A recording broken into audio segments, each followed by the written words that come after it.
명절들 잘 지내셨습니까? 코미디언으로 이렇게 사시다가 코미디언으로 이제 일을 하시다가 목사가 되신 분들이 더러 계셔요. 여러분이 계신데 그 중에 한 분인데 이름 이제 근데 그분의 한분 그 유튜브가 그분의 유튜브인지는 모르겠어요. 얼핏 이렇게 제가 봤습니다만 공부 땡땡땡 목사의 59평 아파트를 사는 방법. 눈들이 좀 반짝이는 것 같습니다. 기도 쫑깃합니다.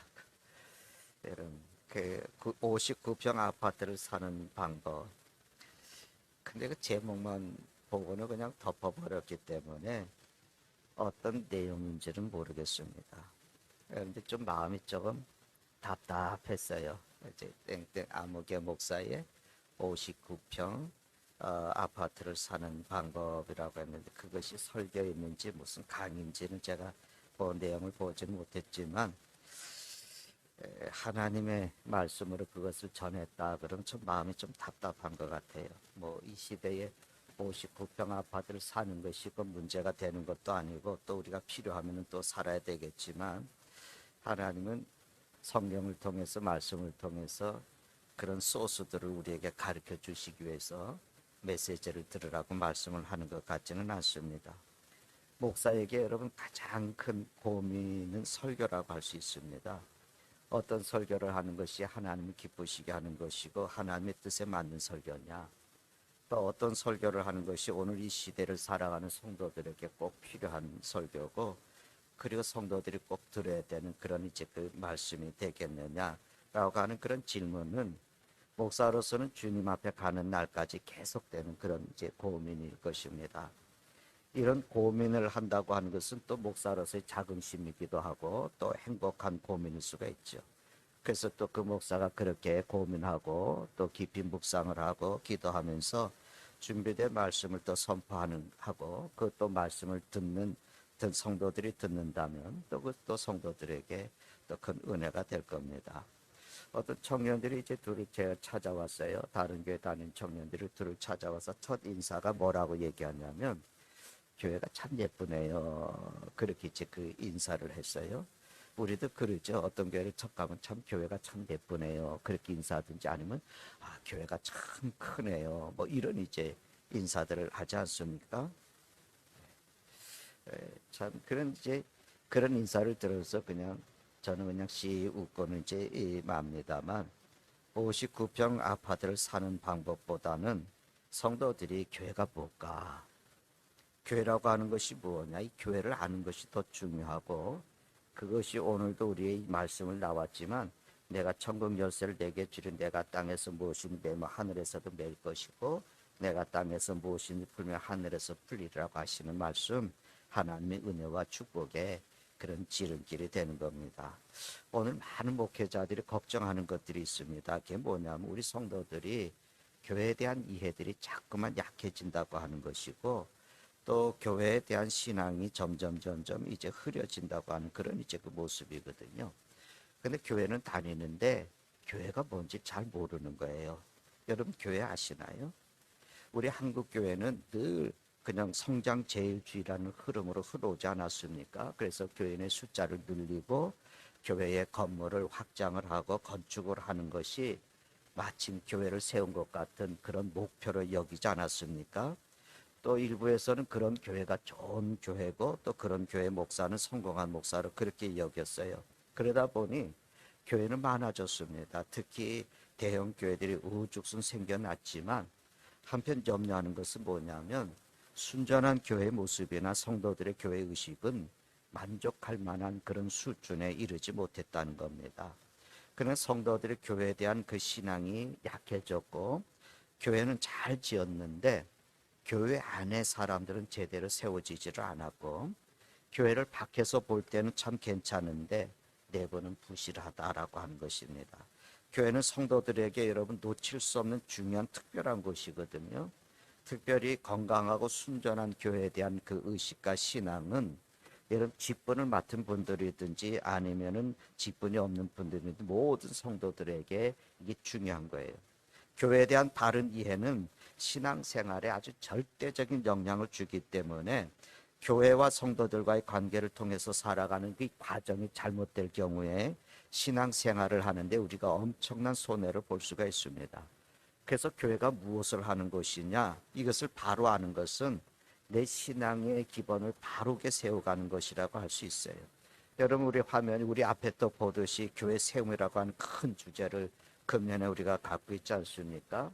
그 왜 그렇게 세웠느냐? 그럼 세 가지를 얘기할 수 있어요. 하나는 뭐냐면 우리가 교회에 대한 잘못된 생각들을 좀 발견을 하고 다시 한번 재정립을 해보자. 이게 첫 번째 얘기고요. 두 번째는 뭐냐면 성경에 대한 우리가 그 성경에서 나오는 성경적인 그 교회에 대한 좀 분명한 그런 의식을 우리가 한번 되찾아보자.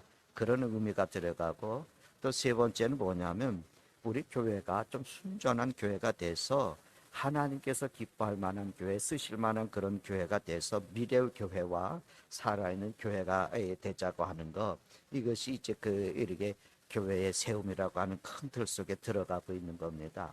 여러분, 오늘 우리 교회들이, 한국의 교회가, 우리나라 교회들이 어디로 가고 있습니까? 계속해서 여러분 성장을 하고 있습니까? 아니면은 자꾸만 쇠퇴해 가고 있습니까? 물론 일부 교회는 성장을 하고 있거든요. 그러나 한국 교회 전반적인 면에서 보면은 자꾸만 이렇게 기울어져 가고 있는 그런 현상이 일어나고 있어요.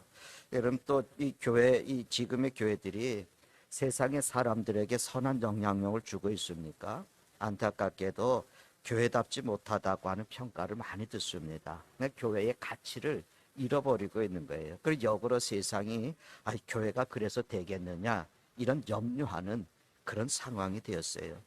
여러분, 오늘 교회가 성경적인 교회라고 생각하십니까? 아니면 교회가 세상을 너무나 많이 닮아가고 있다고 걱정을 하십니까? 오늘 교회의 모습이 이대로 하나님께서 계속해서 우리 한국의 교회를 축복하시고 쓰실 거라고 우리가 자신에게 말할 수 있을까요? 이런 질문에 예라고 우리가 당당하게 대답을 하면서 우리는 정상적으로 신앙의 생활을 잘하고 있다. 교회는 하나님의 뜻에 따라서 부르심의 소명을 다하고 있고 세상의 빛과 소금의 역할을 다하고 있다. 이렇게 우리가 속 시원하게 대답할 수 있을까요? 또 오늘 왜 우리 교회들은 이렇게 이제 힘든 과정에 이렇게 몰락을 하고 그리고 교회가 오늘은 위기다 이렇게 이제 얘기를 하는 그런 혼란을 겪고 있을까?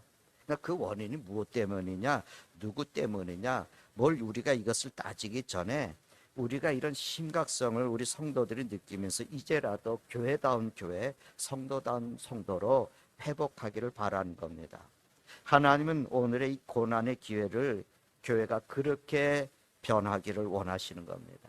오늘 성도들의 신앙이 이렇게 힘들고 어려울 때 정말 하나님을 앙망하고 바라보면서 하나님의 사람으로서 어떻게 살아가야 될 것인지 그 길을 찾을 수 있는 그런 기회가 될 수 있기를 바라요. 여러분, 돌아설 수 없는 지경까지 그저 상처가 그냥 곪기 전에 하나님으로부터 말이죠, 쓸모없다, 너는 살았다고 하지만 죽은 교회라고 버림을 우리가 받기 전에 하나님의 뜻하신 교회를 세워가기 위해서 우리가 마음을 하나님께로 돌이키자고 하는 겁니다. 여러분, 하나님께서 왜 교회를 세우셨을까요? 하나님이 교회를 세우시고 그 교회에 의도하신 바가 뭐겠습니까? 저는 이 제목이 걸리는 거예요. 교회 오면 59평 아파트를 사는 그런 방법을 알려주겠다. 여러분, 이런 소스를 주시려고 하시는 것은 아니잖아요. 세우신 목적을 분명히 알아야 성도인 내가 어떤 존재고 또 우리의 교회 생활과 신앙 그리고 교회를 통해서 주시는 허락된 모든 은혜와 축복들을 누리는데 우리가 손해보지 않을 수가 있는 거죠.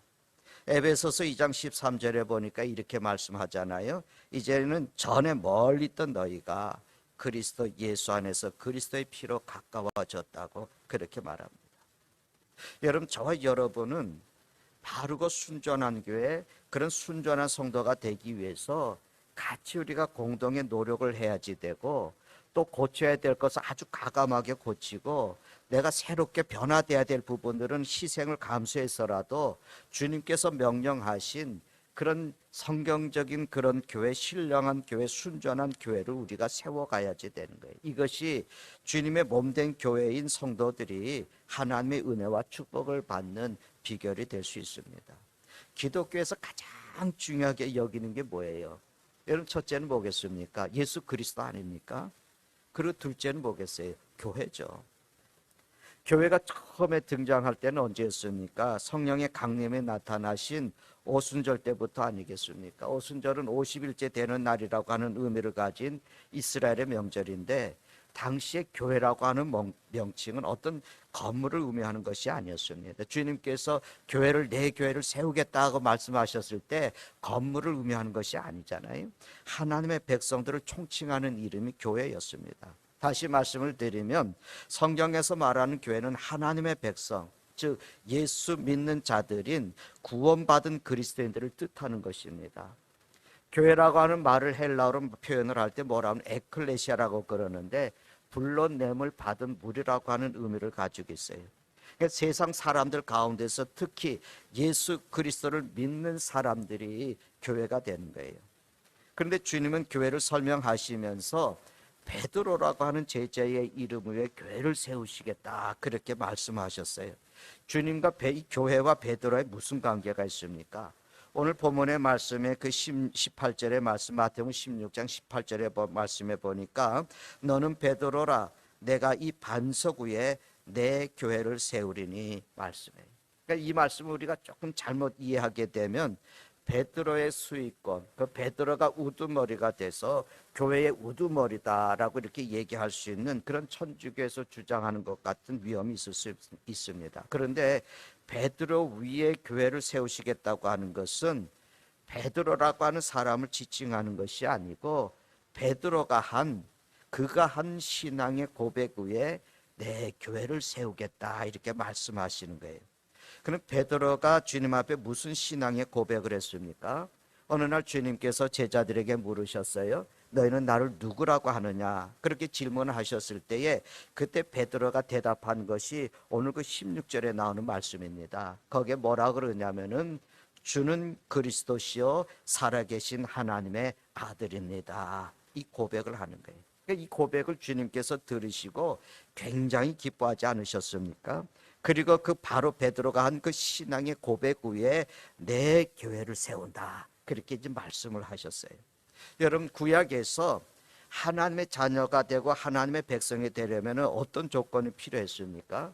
그것은 반드시 이스라엘 민족, 이스라엘 백성이야만 됐습니다. 이방인은 하나님의 백성이 될 수가 없었어요. 그러니까 이스라엘의 국적을 가진 것이 곧 하나님의 백성이 되는 유일한 그런 길이었습니다. 그런데 구약의 개념이 신약에 와서는, 주님이 오시고 나서는 완전히 달라졌거든요. 그것은 뭐냐면 예수 그리스도를 주님으로 시인하는 신앙의 고백으로 하나님의 백성이 된다는 거예요. 그러니까 국적의 문제에서 신앙의 문제로 바뀐 겁니다.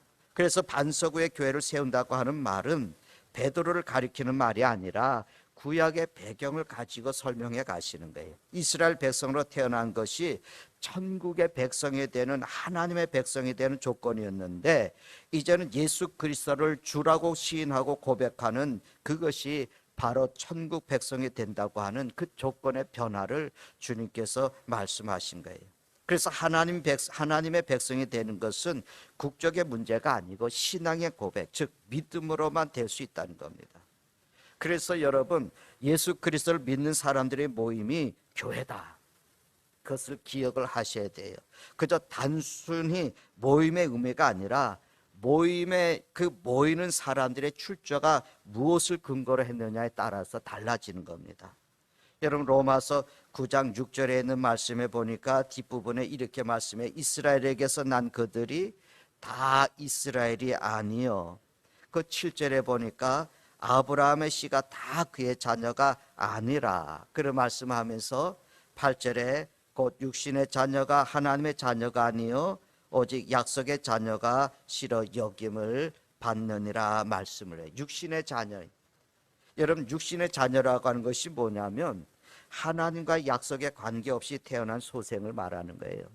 여러분, 약속의 자녀라고 하는 것은 하나님하고 약속된 관계 속에서 태어난 소생이거든요. 그러니까 아브라함의 혈통이라고 하는 이유 때문에 다 하나님의 자녀가 될 수 없다는 거예요.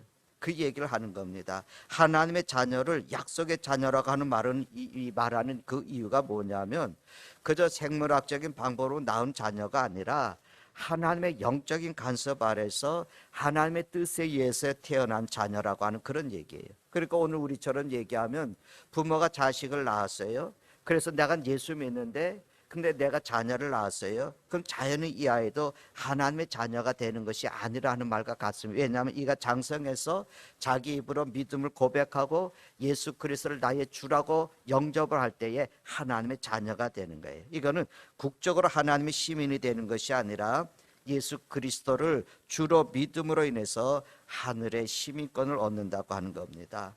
하늘의 시민권을 얻는 것은 반드시 예수 그리스도를 주로 믿는 그 믿음으로만 되는 것입니다. 그래서 예수 그리스도를 믿는 그리스도인이 하나님의 자녀이고 이 하나님의 자녀들의 모인 것이 교회가 되는 거예요.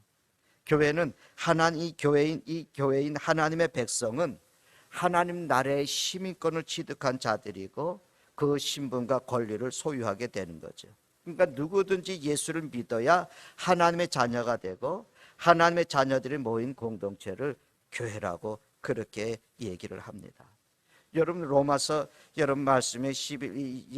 말씀에 거기 보면은 누구든지 주의 이름을 부르는 자는 구원을 받는다 말씀하잖아요.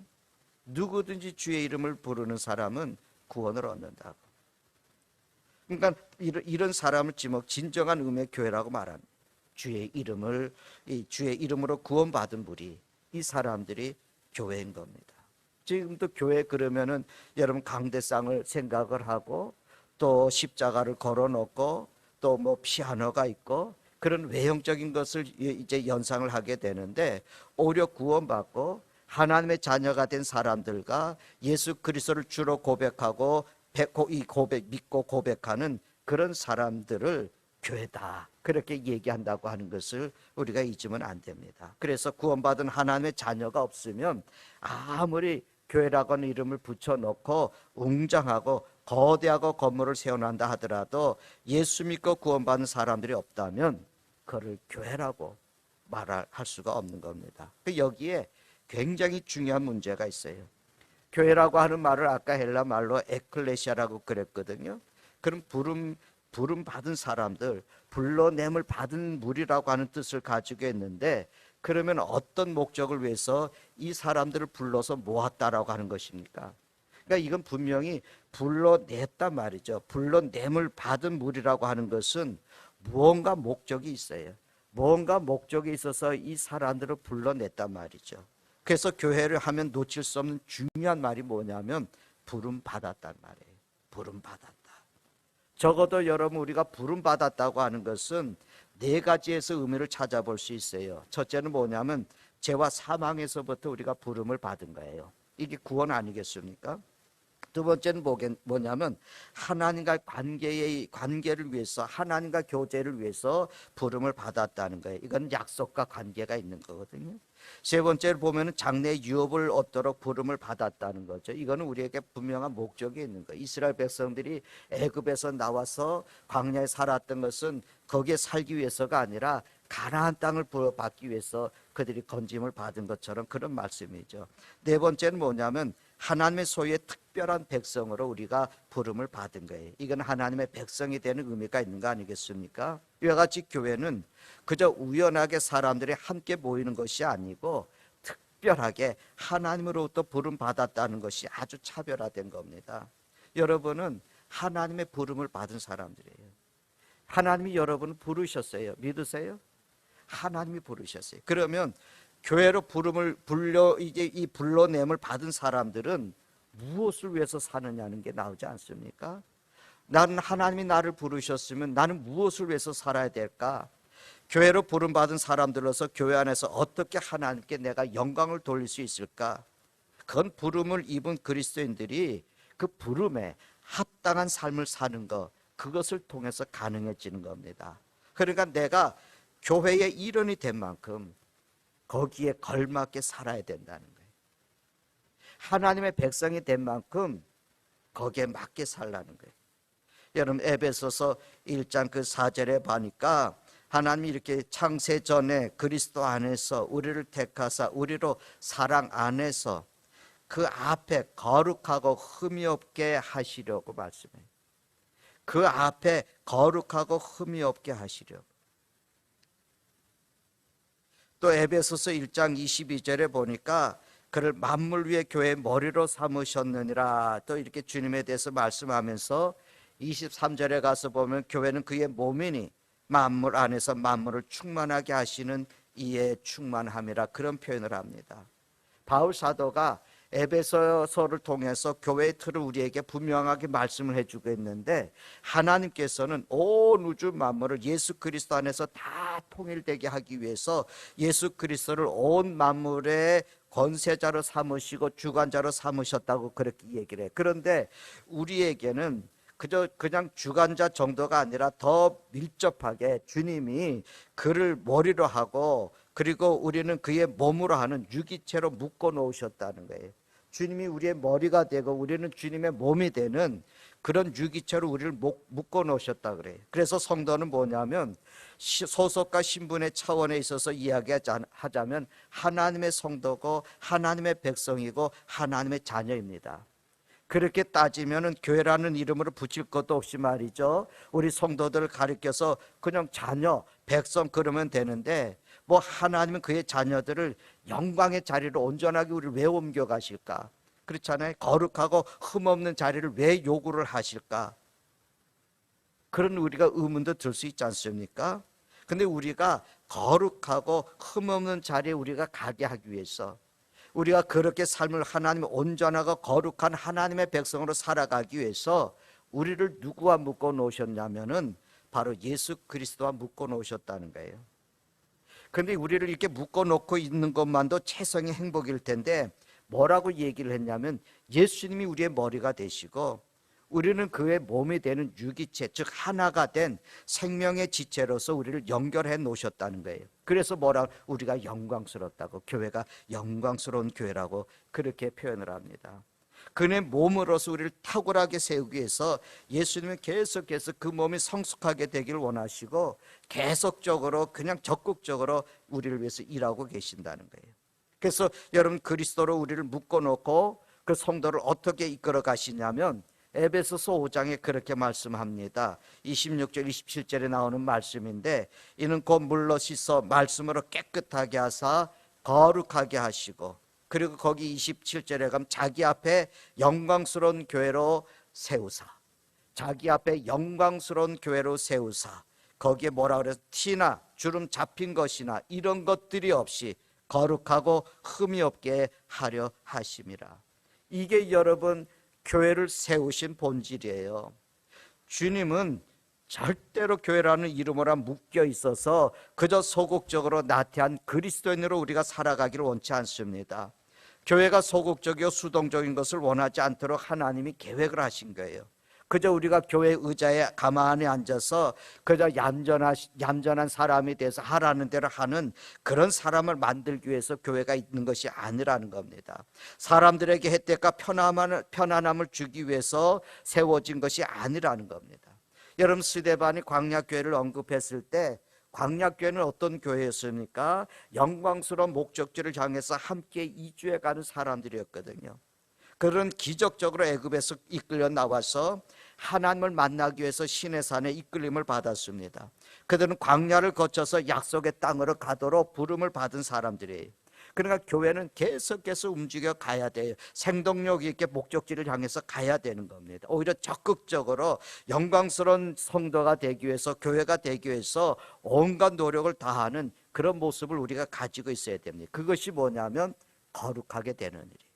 우리가 애쓰고 우리가 힘써야 될 일이 뭐냐면 거룩하게 되는 일입니다. 그래서 교회된 성도들은 성경을 많이 읽어라, 전도를 많이 해라, 구제하라, 봉사하라, 그러는 목표 때문에 교회로 부르시고 묶으신 것도 있지만, 그러나 교회의 1차적인 목적은 뭐겠어요? 거룩하게 되고 흠이 없는 자가 되고 말씀을 통해서 깨끗하게 살아가는 자가 되고 그리스도와 하나가 되도록 만드는 것이 하나님의 궁극적인 목표고 교회의 본질이라는 것을 알아야 돼요. 왜 예수 믿는 사람들이 거짓말을 그냥 밥 먹듯이 합니까? 왜 예수 믿는 사람들이 욕을 이렇게 잘합니까? 왜 예수 믿는 사람들이 자기의 유익만 구하고 남을 배려할 줄도 모릅니까? 그렇게 살지 말라는 거예요. 예수 믿는 사람들에게 거룩함을 형성해 가라는 거예요. 자기의 유익을 위해서, 잠깐의 유익을 위해서 거짓말을 하고, 잠깐의 유익에서 남을 속이고, 그래서 자기 스스로 기뻐하고, 그렇게 살라는 것이 아닙니다. 거룩함으로 살아. 그래서 성도들에게 하나님이 요구하시는 것은 뭐냐면, 하나님을 위해서 무슨 일을 하라, 어떤 일을 하라, 그렇게 하는 것보단 당연히 성도로서 추구하고 따라야지 될 그리스도인으로서 본래적인 그런 변화된 삶의 거룩함으로 변화된 그런 삶을 소중히 여기라는 겁니다. 그러니까 교회가 뭘까? 물론 많은 일들을 해야지 돼요. 그러나 교회라고 하는 것은 존재, 나라고 하는 존재의 문제이지 일의 문제가 아니라는 겁니다. 행함이 굉장히 중요하지 않습니까? 행함이 없는 믿음은 죽은 믿음이다. 나는 행함으로 내 믿음을 보여줄 거니까 너는 내 믿음을 뭘로 보여주겠느냐? 야고보를 통해서 우리에게 주신 말씀이 있잖아요. 그러니까 행함이 굉장히 중요합니다. 그러나 더 중요한 것이 뭐냐? 됨이에요. 됨. 그러니까 교회라고 하는 것은 사람다운 사람을 만들고 그리스도인다운 그리스도인들을 만드는 것이 무엇보다도 중요한 책임이에요. 이 됨 속에 행함이 포함이 돼야 돼요. 내가 하나님의 사람이 먼저 돼야 돼요. 내가 진정한 그리스도인이 돼야 돼요. 거룩하고 흠없는 하나님의 사람이 돼야 돼요. 그래서 하나님은 교회인 성도들을 거룩하고 흠없고 온전한 자로 만들기 위해서 교회로 부르셨다는 거죠. 그래서 이 일을 위해서 자기를 부인하고 자기 십자가를 지는 싸움을 하라고 그렇게 우리를 부르셨어요. 교회는 서로 누군가를 누르고 이기기 위해서 싸우는 것이 아니라 서로가 십자가를 지기 위해서 싸우는 것으로 세우셨다는 거죠. 그러니까 교회는 삶의 변화가 일어나야 올바른 교회고 성경적인 교회가 되는 겁니다. 자, 그렇다면 변화가 어떻게 일어나겠습니까? 교회에 대한 하나님의 말씀을 이해하고, 그리고 이 이해가 된 말씀을 의식화하고, 그리고 그 말씀을 실천해야 내 삶의 변화가 일어나요. 그것은 하나님의 말씀에 대한 찔림, 하나님의 말씀에 대한 찔림. 여러분, 사도들이, 성령에 충만한 사도들이 밖에 나가서 당신들이 십자가에 달려 죽게 한 예수가 그리스도라 이런 복음의 말씀을 전할 때 그들이 어떻게 찔림이 됐어요. 그래서 그들이 뭐라 그랬습니까? 우리가 어떻게 할까? 우리가 어떻게 해야지 되겠습니까? 그 너희들이 죄를 회개하라고, 세례를 받으라고 그렇게 이제 선포하는 것처럼 하나님의 말씀에 대한 찔림, 죄를 인정하는 고백과 회개가 일어나야 내가 변화가 될 수 있는 거예요. 그러나 교회 생활의 첫째가 뭐겠습니까? 하나님의 진리에 내가 부딪혀서 깨어지는 거예요. 여러분, 그러기 위해서 주님 앞에 나왔습니까? 진리의 말씀을 통해서 나라고 하는 존재가 죽기 위해서 여기에 나왔습니까? 내가 그런 변화를 체험하기 위해서 오늘 여러분 교회로 모이셨습니까? 이게 정상인 거예요. 목사가 하는 설교는 하나님의 말씀을 전해주는 거잖아요. 그럼 목사의 말씀을 하나님의 말씀으로 전해줘. 목사도 하나님의 대언자가 돼서 하나님의 말씀을 그대로 전해주는 자로 쓰여야 되지, 복권을 어떻게 당첨을 받는지, 아파트를 어떻게 살 수 있는지, 그건 큰 의미가 없는 거예요. 하나는 그런 소스를 목사에게 주지도 않잖아요. 구약에는 선지자나 제사장이나 사사들 그렇게 사용하지 않았습니까? 신약에 와서는 제자들과 사도들과 목사를 통해서 말씀을 전파해 주거든요. 또 많은 전도자들을 통해서 그 말씀을 전도해 주는데, 그런 말씀을 전하는 주의 종들이 있습니다. 그 말씀을 듣고, 그리고 그 말씀을 순종하고 그 말씀을 행할 때 복이 있는 거죠.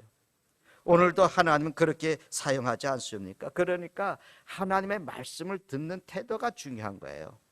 여러분, 그것이 예배의 태도잖아요. 하나님 앞에 서는 거예요. 전능하신 하나님 앞에 서는 거예요. 거룩하신 하나님 앞에 내가 가는 거예요.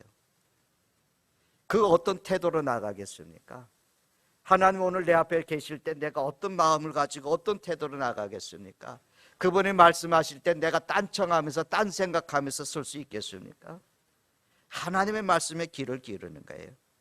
여러분, 말씀을 받겠다고 하는 그런 자세, 그리고 말씀에 순종하겠다고 하는 그런 자세, 말씀대로 힘들지만 그렇게 살아보겠다는 그런 열정, 그것이 우리에게 있을 때 삶의 변화를 이뤄가는 겁니다. 하나님의 음성이 그때부터 내게 들리기 시작하고 내 삶이 변화되어 가는 것을 보게 되는 거예요. 말씀을 신뢰해야 돼요. 또 선포되어지는 그 말씀에도 아멘으로 화답하면서 그 말씀을 받아들여야 되는 거예요. 하나님의 말씀을 잘 듣는 비결이 뭐겠어요? 기록된 말씀 성경이든지 목사를 통해서 선포되는 말씀이든지 마음을 열라는 거예요. 열려있는 마음을 가지고 받아들이는 거예요. 그게 중요해요. 목사들이 어디 교회 가면은 별로 은혜를 못 받아요. 그게 뭐냐면 저 목사가 어떻게 설교하는가 보자, 뭐를 하는가 보자, 그렇게 생각하면서 앉아 있으니까 은혜가 안 돼요. 근데 제 선배 목사님이 아들 목사가 나와서 설교를 하는데 맨 앞에 앉아갖고 여기 기도한 장로님 앞에 딱 앉아갖고 아들이 설교를 하는데 앞에서 그 설교를 들으면서 아멘, 아멘, 아멘, 그러면서 말씀을 받는 거예요. 이게 여러분 은혜가 되는 거예요. 저는 아직도 부족해서 저 녀석은 왜 저렇게 설교하지? 저 녀석은 왜 저런 표현을 했지? 아마 그렇게 생각할지 모르는데 그 선배 목사 세상을 떠나신 분이지만 아멘, 아멘 하면서 받는 열어야 돼. 누가 서서 하나님의 말씀을 선포하든 하나님이 저 사람을 통해서 내게 말씀하신다고 하는 마음을 열어야 돼. 그래야 은혜가 임하고 그 은혜의 충만함이 나를 변화시키는 거예요. 그런데 우리는 아직 이게 부족하지 않습니까? 하나님의 말씀을 내가 열고 들으려고 하지 않지 않습니까? 은혜 받으려고 하는 앙망함이 없지 않습니까? 그 열정이 없지 않습니까? 그냥 들어도 그 말씀에 순종해서 살아보려고 하지 않습니까? 그저 내 유익이 얼마나 되느냐, 내가 얼마나 속상하냐, 내가 얼마나 힘들었느냐, 얼마나 내가 더 가질 수 있느냐, 이런 것에 우리가 관심이 있지 하나님의 말씀이 우리에게 들리지 않지 않습니까? 하나님의 말씀을 통해서 은혜를 받아서 거룩하게 되고 흠이 없는 자로 깨끗하고 영광스러운 교회로 세우려고 싸우지를 않습니다. 그러니 내 삶에 변화가 일어나지 않아요. 하나님의 말씀에 대한 찔림과 죄의식과 회개가 일어나질 않습니다. 그것이 동시에 일어나야 변화가 되는데 그저 습관적으로 말씀을 듣고 닫힌 마음으로 말씀을 받게 되니까 시간은 흘러가고 세월이 흘러가는데도 변하질 않습니다. 그리스도인다운 그리스도인의 모습으로 살아가는 모습을 보기가 힘듭니다. 여러분, 내가 그리스도인입니다라고 하는 그 그리스도에 대한 표시가 뭔지 아십니까? 얼마나 내가 교회 나와서 일을 했느냐, 얼마나 주를 위해서 일을 했느냐, 얼마나 내가 기독교적인 업적을 많이 남겼느냐, 그것이 아니라 얼마나 내가 거룩해지고 얼마나 은혜를 많이 받아서 시간 내 삶이 변화되고 내가 그래서 하나님의 영광을 위해서 살아가는가에 따라서 우리는 삶의 모습을 볼 수가 있는 겁니다. 우리는 여러분 이 싸움을 해야 되는 겁니다. 하나님의 백성으로서 하나님의 자녀로서 부르셔서 교회가 되게 하셨고 예수 그리스도에게 묶여서 예수 그리스도를 머리로 하는 지체로서 거룩하게 변화되는 믿음을 가지고 교회를 세워가는 겁니다. 그래서 말씀을 앙망하십시오.